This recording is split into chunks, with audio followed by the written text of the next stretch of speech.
membaca dan mendengarkan. Jangan lupa subscribe. Mata air di bayangan bukit. Jilid 10. Sambil menepuk punggung anaknya Kiai Kanti, berkata, "Sudahlah Swasti, beristirahatlah. Kau sudah menyelesaikan tugasmu dengan baik, meskipun bukan yang terbaik, karena kedua lawanmu telah kau bunuh." Swasti tidak menjawab. Ketika ayahnya kemudian memegang pundaknya dan mendorongnya duduk di bawah sebatang pohon besar, Swasti seolah-olah tidak mempunyai sikap lagi menghadapi kenyataan itu. "Beristirahatlah Swasti, kau tentu lelah." Swasti mengangguk, sementara ia melihat ayahnya telah memungut pisau belatinya dari tubuh lawannya, dan menusukkan ke tanah beberapa kali, sehingga darah yang melekat telah menjadi bersih karenanya. "Inilah senjatamu. Nanti, kau dapat mencucinya di parit di bawah telaga itu," desis ayahnya. Swasti hanya mengangguk saja, namun ia masih gemetar seperti juga nafasnya masih saling memburu di lubang hidungnya. "Kau dapat mengatur pernafasanmu. Kau harus menjadi tenang dan mengerti seluruhnya atas peristiwa yang baru saja kau alami," berkata ayahnya. Swasti mengangguk. Dicobanya untuk menguasai pernafasannya dan mengaturnya perlahan-lahan. Akhirnya Swasti berhasil menenangkan dirinya. Nafasnya mulai teratur dan detak jantungnya pun mulai menurun. Namun dalam pada itu, selagi ia duduk tenang dan menguasai diri sepenuhnya, perasaannya telah terganggu oleh suara di kejauhan. Lamat-lamat Swasti mulai mendengar lagi suara kentongan dalam irama yang tidak teratur. "Suara kentongan itu ayah," desis Swasti. Ayahnya mengerutkan keningnya. Katanya, agaknya anak yang dicari itu masih belum diketemukan. Dan mereka akan tetap mencari meskipun sampai 3 hari 3 malam. Baru setelah 3 hari 3 malam mereka tidak menemukannya, maka mereka akan menganggap anak itu benar hilang. Dan mereka pun akan melakukan upacara seolah-olah anak itu sudah meninggal. "Ayah," tiba-tiba saja Swasti bangkit, "apakah mereka mencari anak itu?" Kiai Kanti mengerutkan keningnya. Dipandanginya anak muda yang terbaring. Tetapi ia tidak pingsan lagi. Ia tertidur karena sentuhan tangan Kiai Kanti sebelum ia mengerti apakah yang telah terjadi atasnya. Kiai Kanti mengangguk-angguk. Katanya, mungkin anak itulah yang dicarinya. Jadi, apakah kita akan mengatakannya kepada mereka, bahwa kita telah menemukannya di sini?" Kiai Kanti menjadi ragu-ragu. Kemudian katanya, "Jika demikian, maka akan timbul banyak pertanyaan tentang anak itu. Jika anak itu sadar, ia akan mengatakan, bahwa ia telah dibawa oleh 2 orang Pusparuri. Dan orang-orang padukuhan itu pun akan mengusut pula, di mana kedua orang Pusparuri itu. Terutama Daruwardi. Agaknya ia memang mempunyai hubungan dengan pimpinan perguruan Pusparuri meskipun tidak diketahui sepenuhnya oleh orang-orang Pusparuri sendiri. Jadi apakah yang sebaiknya kita lakukan dengan anak muda itu, ayah?" bertanya Swasti. Tiba-tiba wajah Kiai Kanti menjadi cerah. Sambil tersenyum ia berkata, "Marilah kita bermain-main dengan orang-orang padukuhan Lumban. Kita akan menghilangkan jejak yang dapat menumbuhkan kecurigaan orang-orang padukuhan. Kita akan membawa anak muda itu dan menyerahkan kembali kepada orang-orang Lumban tanpa menampakkan diri." "Maksud ayah, kita bawa anak muda itu dan kita letakkan di bawah pohon randu alas di ujung padukuhan sebelah utara, di batas hutan perdu. Kita akan dengan mudah bersembunyi agar tidak dilihat oleh orang-orang Lumban yang sedang mencari anak itu. Bagaimana jika mereka tidak mencarinya ke randu alas itu? Aku akan membawa titikan dan membuat api. Dengan sepercik belerang, maka api emput itu akan menyala seperti jika kita menyalakan perapian. Api belerang yang kebiru-biruan itu akan mengundang perhatian mereka. Apakah mereka akan melihat api belerang yang kecil itu? Mudah-mudahan. Aku mengira, bahwa mereka masih akan berputar-putar di seluruh padukuhan Lumban Wetan dan Lumban Kulon serta sekitarnya. Pada suatu saat tentu ada sekelompok dari mereka yang akan lewat di dekat randu alas itu meskipun sudah 4-5 kali mereka lewati." Swasti mengangguk-angguk. Katanya, "Marilah kita coba ayah. Tetapi bagaimana membawa anak muda itu?" Kiai Kanti mengerutkan keningnya. Nampaknya ia pun mulai memikirkan bagaimana membawa anak yang tertidur itu. Tentu tidak mungkin untuk menyadarkannya, kemudian mengajaknya turun. Dengan demikian, ia tentu akan bercerita tentang hutan yang dihuni oleh 2 orang ayah dan anak gadisnya. "Swasti," berkata ayahnya, Meskipun aku sudah menjadi semakin tua, tetapi agaknya aku masih kuat mengangkatnya turun sampai ke ujung padukuhan itu. Swasti termangu-mangu sejenak, namun katanya kemudian, aku tentu juga dapat membantu ayah. Agaknya aku pun kuat mengangkatnya di atas bahu. Tetapi itu tidak pantas. Ia seorang anak muda. Ah, Swasti berdesah. Sejenak kemudian, Kiai Kanti pun mencoba mengangkat anak muda itu di atas pundaknya. Kemudian membawanya melangkah beberapa langkah. Tidak terlalu berat Swasti. Agaknya aku akan dapat membawanya turun tanpa kesulitan. Swasti memandang ayahnya sejenak, tetapi ia tidak berkata sesuatu. Keduanya pun kemudian menuruni tebing pegunungan yang sudah tidak begitu tinggi meskipun kadang-kadang curam, tetapi kadang-kadang bagaikan sudah disediakan tangga-tangga batu padas. Tetapi keduanya dapat memilih jalan yang tidak terlalu sulit untuk mencapai dataran di bawah. Ternyata bahwa Kiai Kanti yang tua itu masih cukup kuat dan tangkas.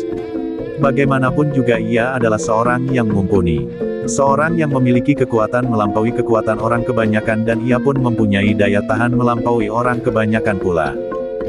Tanpa mengalami kesulitan, Kiai Kanti dan Swasti pun kemudian telah berada di dataran di bawah butut.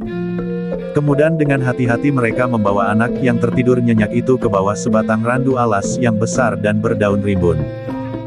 Letakkan di gerumbul di bawah pohon itu ayah, desis Swasti. Mudah-mudahan anak itu tidak dipatuk ular. Ia tidak bergerak-gerak, tentu ia tidak akan dipatuk ular. Jadi, apakah ia akan kita biarkan tidur terus, dan tidak ada yang akan dapat membangunkannya? Aku kira, jeliteng yang sombong itu akan dapat membangunkannya. Tetapi biarlah kita menunggu sampai kita yakin akan diketemukan.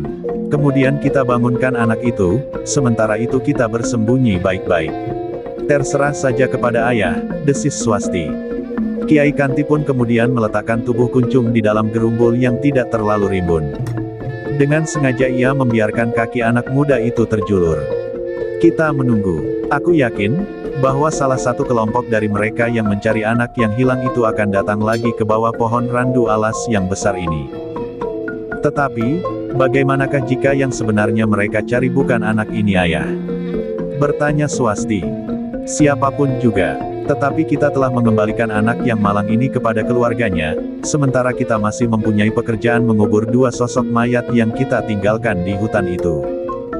Swasti mengangguk-angguk. Jawabnya, mudah-mudahan kelompok yang kita dengar suara kentongan dan tetabuhannya itu menuju kemari. Beberapa saat lamanya keduanya menunggu. Tetapi ternyata kelompok pertama dari orang-orang yang mencari anak yang diculik hantu itu tidak lewat di bawah pohon randu alas itu. Namun beberapa saat kemudian kelompok yang lain telah mendekat pula. Suaranya ribut sekali ayah, desis Swasti. Ya, mereka memukul apa saja yang mereka dapat.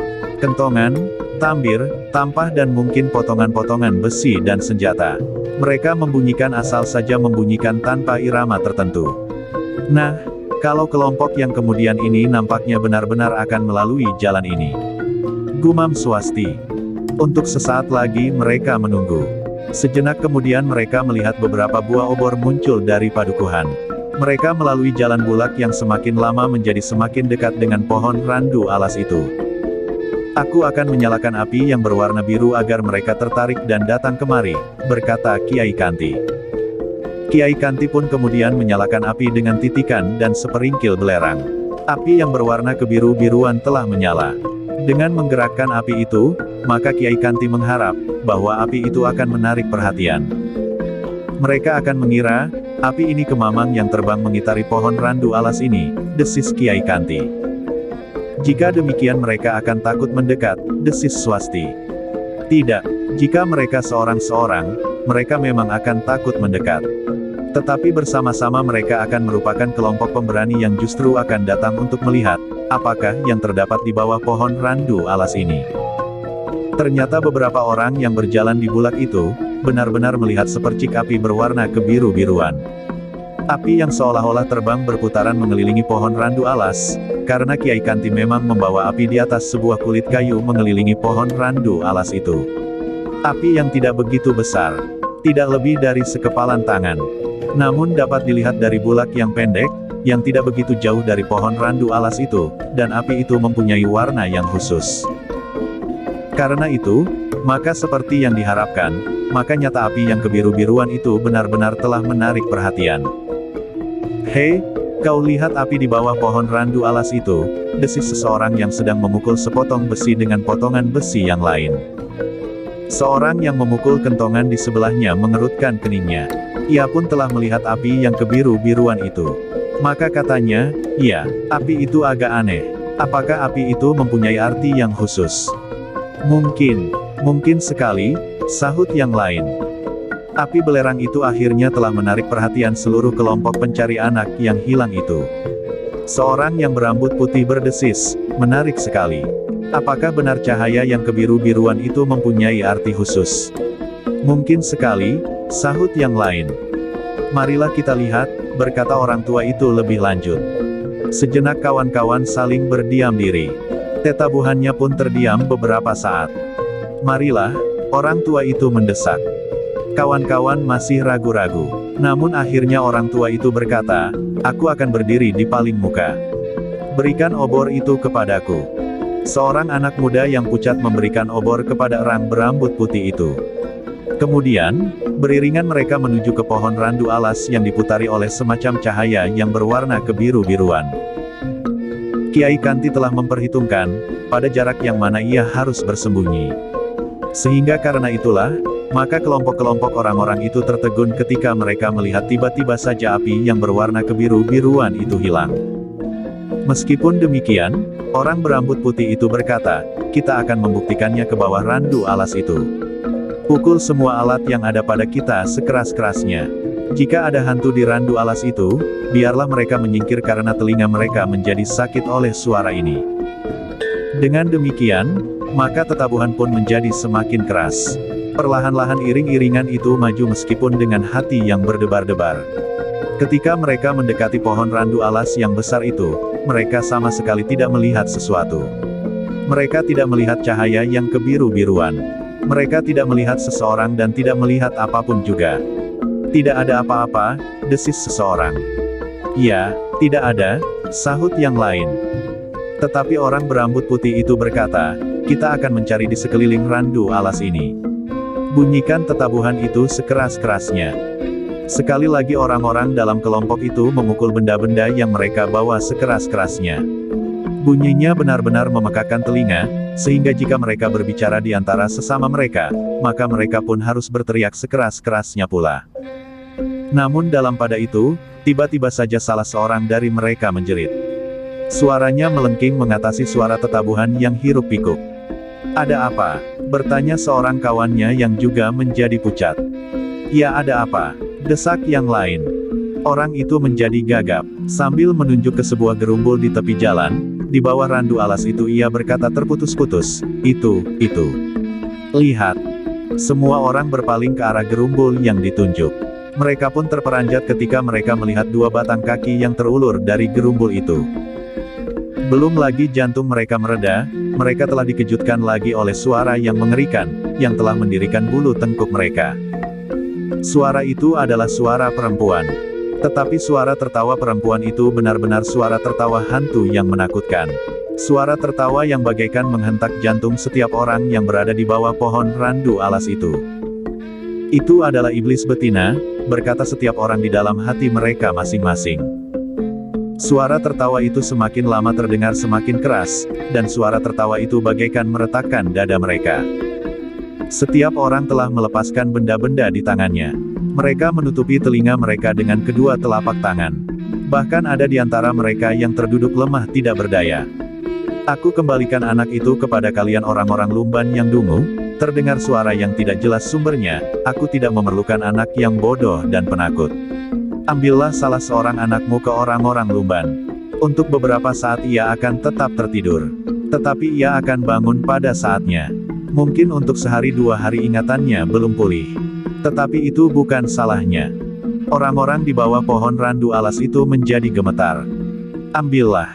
Aku akan pergi," terdengar suara itu melanjutkan.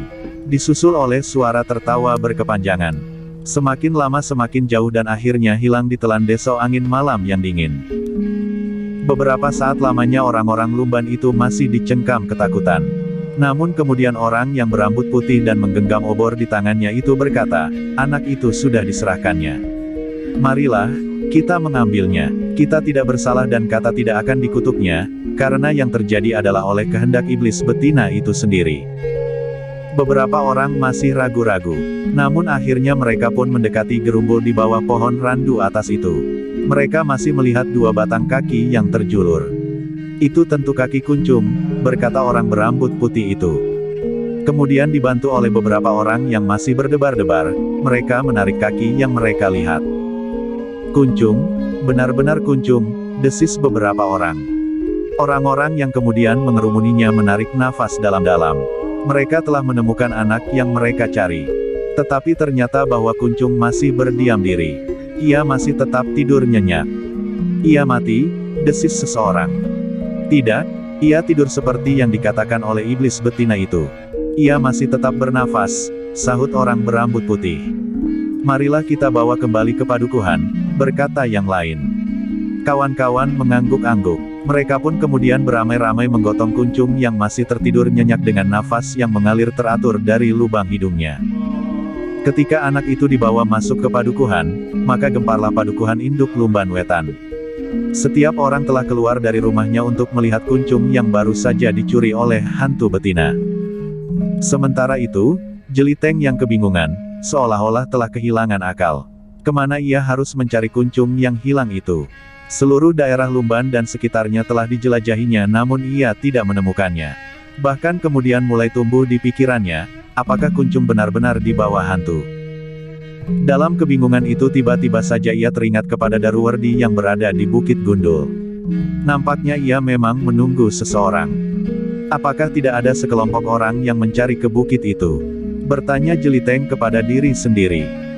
Tetapi Jeliteng menggelengkan kepalanya. Bukit itu benar-benar gundul, sehingga orang-orang Lumban tentu menganggap bahwa tidak mungkin kuncung disembunyikan di tempat itu. Namun Jelitenglah yang kemudian berlari-lari ke Bukit Gundul itu. Ia ingin mengetahui, apakah yang dilakukan oleh Daruwardi jika orang yang ditunggunya itu sudah datang. Apakah ada hubungannya dengan hilangnya Jeliteng atau tidak? Tetapi ia menggeram ketika ternyata Daruwardi telah tidak ada di Bukit Gundul itu. Sambil menghentakkan tangannya Jeliteng bergumam, gila. Aku kehilangan semuanya. Aku tidak menemukan kuncung, sementara aku juga kehilangan Daruwardi dan orang yang disebutnya Cempaka itu. Sejenak Jeliteng justru termangu-mangu. Rasa-rasanya rahasia yang meliputi padepokan Lumban Wetan dan Lumban Kulon justru menjadi semakin tebal.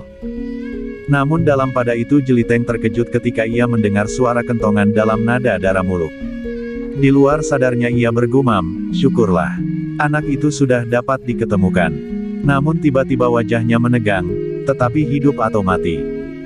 Dengan serta-merta Jeliteng pun telah meloncat berlari dengan sekencang-kencangnya lewat pematang dan jalan-jalan sempit yang memintas, langsung menuju ke induk padukuhannya.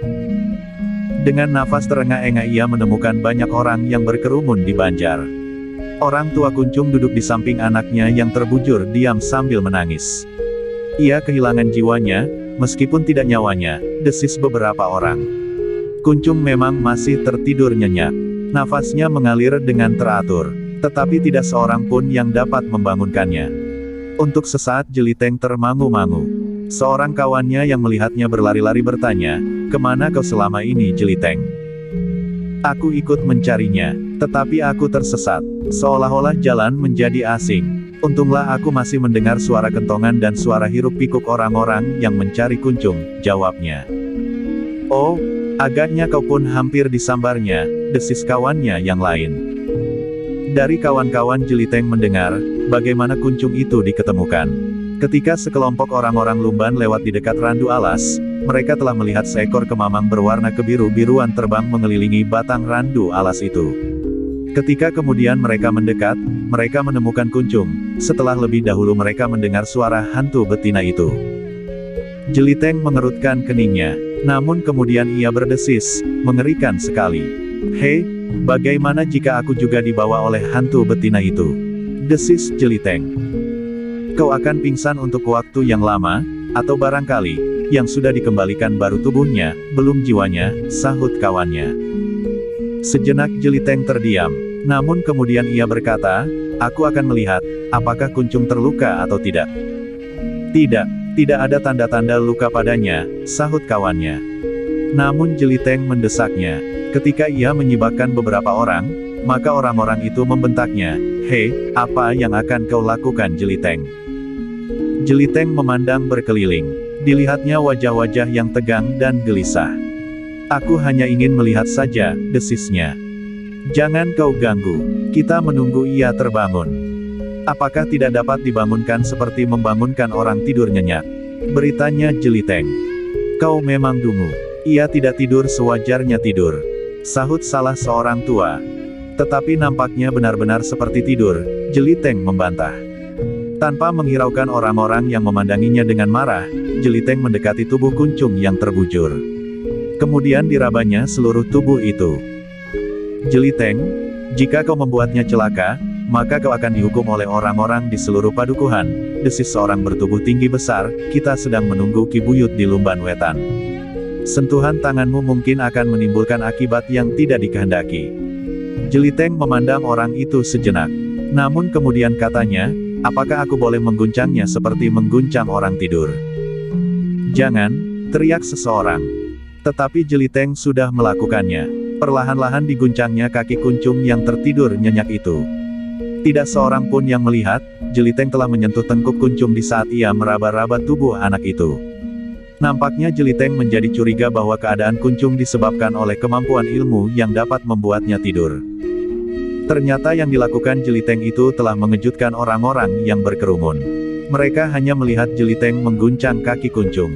Namun kemudian mereka melihat Kuncung itu perlahan-lahan mulai bergerak dan membuka matanya. "Hei, anak itu bangun!" tiba-tiba saja Jeliteng berteriak.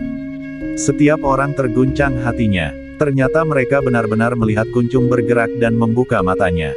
Kemudian terdengar anak muda itu merintih. Dengan cemas orang tua Kuncung bergeser mendekat. Diusapnya keningnya anaknya yang basah oleh keringat sambil menyebut namanya, "Supado, Ger Supado." Tetapi ayahnya kemudian memanggil dengan nama panggilannya sehari-hari, "Cung, Kuncung." Namun itu lebih tajam menyentuh perasaannya, sehingga karena itu, maka ia pun mencoba untuk bangkit. Dengan gemetar ayahnya membantunya mengangkat kepalanya. Kemudian membantunya pula duduk di antara orang-orang Lumban yang mengerumuninya. Sejenak Kuncung kebingungan. Dipandanginya orang-orang yang mengerumuninya. Kemudian terdengar ia bertanya, "Di manakah aku sekarang?" "Kau berada di Banjar Nger. Banjar padukuhan kita sendiri," sahut ayahnya. Tetapi nampaknya Kuncung masih bingung. Bahkan tiba-tiba saja ia bertanya, "Di manakah kedua orang yang mengerikan itu sekarang?" "Siapa?" bertanya beberapa orang-orang Lumban hampir berbareng. Kuncung menggeleng sambil menjawab, "Aku tidak tahu. Tetapi mereka telah membawa aku naik ke bukit itu. Mereka memaksa aku menceritakan sesuatu yang tidak aku ketahui." "Apa yang harus kau ceritakan?" Kuncung menarik nafas dalam-dalam. Beberapa orang kemudian berusaha untuk mengatur diri, sehingga orang-orang yang mengerumuni Kuncung dapat melihat dan mendengar ia bercerita. Kuncung pun kemudian menceritakan apa yang dialaminya. Sejak ia kembali dari sungai yang hampir kering itu. Bagaimana ia bertemu dengan dua orang yang garang dan membawanya pergi. Ia pun menceritakan apa yang ditanyakan oleh kedua orang itu kepadanya dan bagaimana ia mulai memukulnya. Orang-orang Lumban itu mendengarkan cerita Kuncung dengan tegang. Bahkan mereka pun menjadi ngeri mendengarnya, seolah-olah mereka melihat dan mengalami apa yang telah dialami oleh anak muda itu. Namun dalam pada itu, tiba-tiba saja terdengar seseorang tertawa. Ketika orang-orang Lumban itu berpaling, mereka melihat Jeliteng berusaha menahan tertawanya. "Kenapa kau tertawa?" bertanya beberapa orang hampir bersamaan. Jeliteng terkejut ketika ia menyadari bahwa semua orang memperhatikannya dengan gagap. Ia pun menjawab, "Aku geli mendengar cerita seseorang yang baru saja dibawa hantu betina." "Hei, bukankah Kuncung diculik wewe dan dikembalikan di bawah pohon randu alas?" Kata-kata itu telah memperingatkan orang-orang Lumban, bagaimana mereka menemukan Kuncung. Karena itu, maka orang-orang Lumban itu pun mengangguk-angguk sambil berkata kepada diri sendiri, ia benar-benar kehilangan ingatan. Yang diceritakan itu tentu bayangan yang dibuat oleh hantu betina itu. Namun tiba-tiba saja salah seorang dari mereka yang mengerumuni Kuncung itu bertanya, "Jeliteng, jika yang terjadi itu sekedar khayalan, maka kenapa hal itu pernah terjadi juga atasmu? Dan itu tentu bukan khayalan karena banyak orang yang melihat, bagaimana kau dibawa oleh dua orang yang garang, tepat seperti yang dikatakan oleh Kuncung. Itulah yang menggelikan, jawab Jeliteng. Ia pernah mendengar atau melihat dua orang yang membawa aku. Dalam ketidaksadarannya, karena ia dibawa oleh hantu betina, maka ingatan itu muncul seolah-olah terjadi atas dirinya. Dibantu oleh bayangan semu yang memang dibangunkan oleh iblis betina itu, maka seolah-olah yang terjadi adalah benar-benar telah terjadi. Orang-orang Lumban mengangguk-angguk kecil. Penjelasan Jeliteng memang masuk akal. Bahkan seorang tua berkata, "Dari mana kau mendapatkan pengertian itu, Jeliteng?" Pertanyaan itu telah mengejutkan Jeliteng. Namun ia berusaha menjawab, "Mungkin kek. Mungkin demikian. Aku hanya menduga-duga." Tetapi orang-orang Lumban itu semakin mempercayai Jeliteng karena Kuncung kemudian tidak dapat menjelaskan, bagaimana mungkin ia berada di bawah pohon randu alas itu.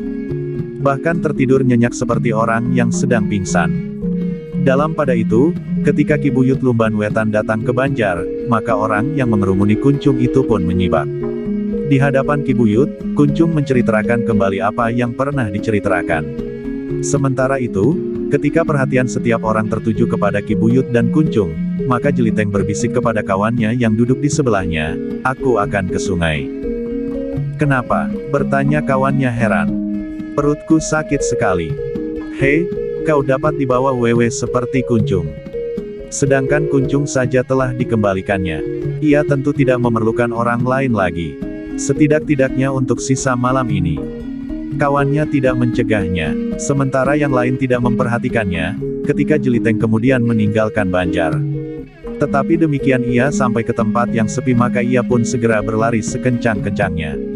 Bahkan ia telah mengerahkan kemampuan ilmunya untuk mendorong kekuatan kakinya, sehingga anak muda itu pun kemudian telah berlari kencang sekali menuju ke bukit yang berhutan lebat. Dengan tangkasnya anak muda itu meloncati batu-batu padas di lereng yang gelap. Di dataran-dataran sempit, pepohonan tumbuh hampir pepat. Tetapi Jeliteng yang nampaknya sudah terbiasa itu, dapat menempuhnya dengan cepat seolah-olah ia sedang berjalan di jalan yang datar dan rata. Ketika ia sampai ke tempat Kiai Kanti, dilihatnya orang tua itu duduk merenungi perapian yang kecil. Ia berpaling ketika ia mendengar langkah seseorang mendekati. Namun Kiai Kanti seolah-olah sudah mengetahui, bahwa yang datang itu adalah Jeliteng. Karena itu, maka ia sama sekali tidak bergeser. Hanya wajahnya sajalah yang bergerak sambil tersenyum. "Marilah Ngger, silahkan. Aku sudah menduga, bahwa kau akan datang kemari," berkata Kiai Kanti. Jeliteng masih berdiri tegak. Nafasnya terasa memburu. "Duduklah," sambung Kiai Kanti. "Di mana Swasti, Kiai?" bertanya Jeliteng. "Baru mandi di balik gerumbul itu. Untunglah kau mengambil jalan ini. Jika kau mengambil sebelah, Swasti akan terpaksa membenamkan dirinya," jawab orang tua itu. Jeliteng termangu-mangu sejenak. Namun kemudian ia pun duduk di samping Kiai Kanti. Sejenak ia mengatur pernafasannya. "Kiai," katanya kemudian, "aku sudah menduga, bukankah Kiai sudah mengembalikan seorang anak muda Lumban di bawah pohon randu alas?" Kiai Kanti tidak menyangkal. Sambil mengangguk ia menjawab, "Ya Ngger. Aku sudah bingung, bagaimana caranya mengembalikan anak itu tanpa menumbuhkan kecurigaan. Aku sudah membunuh dua orang di lereng bukit itu. Tepatnya, Swastilah yang sudah melakukannya. Aku sudah menduga, bahwa Kuncung tentu dibawa oleh orang-orang yang asing bagi kami." "Siapakah kedua orang itu, Kiai?" beritanya Jeliteng. Kiai Kanti pun kemudian menceritakan apa yang dilihat dan didengarnya. Dari awal sampai akhir. "Jadi keduanya orang Pusparuri?" Kiai Kanti mengangguk. Jawabnya, "Menurut tangkapanku, keduanya memang orang-orang Pusparuri. Mudah-mudahan mereka tidak sedang menyelubungi diri dengan sikap dan sebutan itu." "Di mana keduanya sekarang?" "Aku mengubur mereka di bawah pohon nyamplung yang besar itu." Jeliteng termangu-mangu sejenak. Namun ia menarik nafas dalam-dalam ketika ia melihat Swasti menyibak gerumbul dan berjalan melintas. Seperti biasanya gadis itu tidak mau duduk bersamanya. Ia duduk beberapa langkah di belakang ayahnya, bersandar sebatang pohon menghadap ke dalam gelapnya malam. "Kiai, Berkata Jeliteng kemudian, nampaknya daerah ini menjadi semakin banyak didatangi oleh orang-orang yang sebenarnya asing bagi Lumban Wetan dan Lumban Kulon. Termasuk kami berdua, tiba-tiba saja Swasti memotong. Ya, jawab Jeliteng, juga termasuk aku dan Daruwardi. Bahkan ketika aku mengikuti Daruwardi ke Bukit Gundul, ketika kami sedang kebingungan mencari kunjung, Daruwardi sudah menyebut satu nama lagi. Cempaka, mungkin nama sebenarnya, tetapi mungkin juga sekedar sebulan seperti ular sanca itu. Dan apakah Angger melihat orang yang disebut Cempaka? Bertanya Kiai Kanti. Tidak Kiai, aku lebih berat mencari kunjung daripada menunggui Daruwardi yang sedang menunggu Cempaka. Ketika kemudian aku kembali ke Bukit Gundul itu, Daruwardi sudah tidak ada lagi. Kiai Kanti menarik nafas dalam-dalam. Sekali lagi ia berdesah, nasibku agaknya memang kurang baik. Aku telah memasuki daerah yang sedang bergejolak. Jeliteng tidak menyahut, namun Swastilah yang kemudian berkata, sudah aku katakan ayah. Apakah tidak sebaiknya kita mencari tempat tinggal yang lain? Yang tidak dibayangi oleh kecurigaan dari segala pihak dan tidak selalu dicemaskan oleh peristiwa-peristiwa seperti yang baru saja terjadi. Kita berusaha menolong seseorang, tetapi kita tidak dapat menyatakan diri kita dengan terus terang. Kiai Kanti menarik nafas dalam-dalam. Katanya, memang tempat ini dapat menumbuhkan ketegangan di hati. Tetap aku belum memastikan bahwa tempat ini tidak akan dapat menjadi tempat yang baik Swasti. Dugaan-dugaan yang mengandung banyak kemungkinan itu memang dapat saja kita lakukan. Tetapi kita tidak akan dapat hidup dengan tenang dalam bayangan kegelisahan seperti sekarang. Swasti berhenti sejenak, lalu, yang baru saja kita lakukan telah membuat kita sangat lelah. Bukan saja badan kita, tetapi perasaan kita. Suaraku hampir menjadi serak sama sekali, karena aku harus berteriak-teriak menirukan suara hantu betina yang belum pernah aku dengar. Kemudian kita berlari-lari bersembunyi, justru karena kita sudah menolong seseorang. Swasti, berkata ayahnya dengan sareh, aku masih berharap untuk menemukan hari kemudian yang baik di sini. Bukan itu, bantah Swasti, aku tahu, justru keadaan yang menegangkan itulah yang sudah menarik hati ayah. Kiai Kanti menarik nafas dalam-dalam. Katanya, apakah hanya aku saja yang sudah tertarik? Seandainya aku mengiyakan permintaanmu untuk meninggalkan tempat ini dan aku benar berangkat esok pagi, apakah kira-kira kau akan mengikuti aku atau kau justru akan tetap tinggal di sini? Ah, Swasti berdesah. Sementara ayahnya tersenyum. Katanya, Swasti, aku mengenalmu sejak kau masih bayi. Aku tahu sifat dan watakmu. Ayah selalu berkata begitu, Swasti berdesis. Tetapi ayahnya masih saja tersenyum. Bahkan Jeliteng pun tersenyum pula. Katanya, Kiai, daerah seperti ini memang menjemukan, tetapi sekaligus sangat menarik untuk diperhatikan. Adalah wajar bahwa kita yang sudah terlanjur mengetahui serba sedikit bayangan-bayangan yang rahasia di daerah ini, ingin melihat kelanjutan dan apabila mungkin penyelesaian dari peristiwa ini. Sifat ingin tahu seseorang adalah wajar sekali Ger. Tetapi mungkin di antara kita ada beberapa perbedaan. Jika kami benar-benar hanya didorong oleh sekedar ingin tahu, mungkin kau mempunyai kepentingan yang lain, berkata Kiai Kanti. Atau sebaliknya Kiai, setidak-tidaknya kita masing-masing mempunyai kepentingan yang beralasan sudut penglihatan kita masing-masing, sahut Jeliteng. Itulah wujud kecurigaan yang dikatakan oleh Swasti. Tetapi itu pun wajar. Dan kadang-kadang saling mencurigai adalah menarik sekali, sahut Kiai Kanti. Jeliteng tertawa, namun kemudian katanya, ah, sudahlah Kiai. Aku hanya ingin meyakinkan, apakah dugaanku benar. Aku menjadi geli mendengar, bagaimana orang-orang Lumban menceritakan tentang hantu betina yang tertawa terkekeh-kekeh saat ia mengembalikan kunjung. Tetapi suaraku hampir putus karena aku harus berteriak keras-keras. Tiba-tiba saja Swasti menyahut hampir di luar sadarnya. Jeliteng tertawa tertahan, sementara Kiai Kanti tersenyum sambil berkata, kami sadar apa yang kami lakukan. Kami pun memang berharap bahwa Angger dapat membangunkan anak yang tertidur itu meskipun kami agak cemas, bahwa yang menjumpai keadaan anak itu justru adalah Angger Daruwardi. Aku masih harus menemukan anak muda itu, berkata Jeliteng, tetapi tentu aku sudah kehilangan orang yang disebutnya bernama Cempaka. Mudah-mudahan pada saat yang lain aku akan dapat menemukannya dalam keadaan yang bagaimanapun juga. Jeliteng berhenti sejenak, lalu, sudahlah Kiai. Aku minta diri. Mungkin masih ada yang harus aku lakukan. Jika kawan-kawanku tidak lelah karena hampir semalam suntuk mereka harus mencari kunjung, maka aku akan kembali bersama mereka untuk meneruskan kerja kita, membuka padepokan kecil itu. Ketika Jeliteng turun dari bukit itu dengan hati-hati. Karena ia masih memperhitungkan kemungkinan hadirnya Daruwardi, maka langit di sebelah timur pun mulai dibayangi oleh warna merah. Karena itu, maka ketika ia sudah yakin bahwa seorang pun yang melihatnya, maka ia pun segera berlari-lari menuju ke padukuhannya. Ternyata Banjar Padukuhan Lumban Wetan telah sepi ketika ia datang memasuki regolnya. Hanya 3 orang anak muda yang sedang berbaring di gardu. Mereka terkejut ketika tiba-tiba saja melihat seseorang berdiri di muka gardu. "Anak setan," desis salah seorang dari mereka, "kau mengejutkan kami Jeliteng." Jeliteng pun kemudian duduk di antara mereka sambil bertanya, "Apakah Kuncung sudah pulang?"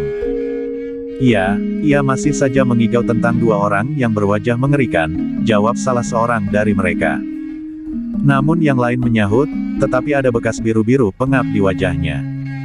Jika ia tidak berkata sebenarnya, bahwa kedua orang itu telah memukulnya, maka apakah bekas biru-biru itu benar-benar akan terdapat di wajahnya? "Kau memang bodoh," jawab Jeliteng, "setan betina itu tentu tidak berhati-hati.